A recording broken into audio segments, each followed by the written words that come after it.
America అధ్యక్షుడికి అంతా చేసినట్టు చూపెడుతున్నారు, కానీ ఏమీ లేదు. ఎవరి తెలివితేటలు అలాదే. ఇజ్రాయెల్ తన యుద్ధం ఏమన్నా ఆపిందా?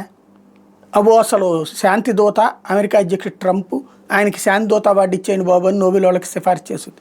సేమ్ టైం అక్కడ దాడులు కొనసాగిస్తూనే ఉంది, గాజాని ఆక్రమించుకుంటానే ఉంది. అట్లాగే గాజానే కాదు, అసలు ఓవరాల్గా గ్రేటర్ ఇజ్రాయెల్ ఏర్పాటుకే రెడీ అయిపోతుంది. ఇదంతా ఒక ఎత్తు. మరోవైపున ఇరాన్కి సమర్థనగా ఉండేటటువంటి దేశాలు, హౌతీలు కీలక పాత్ర పోషించే యెమెన్లో ప్రధాని అహ్మద్ అల్ రహానీనే లేపేసింది.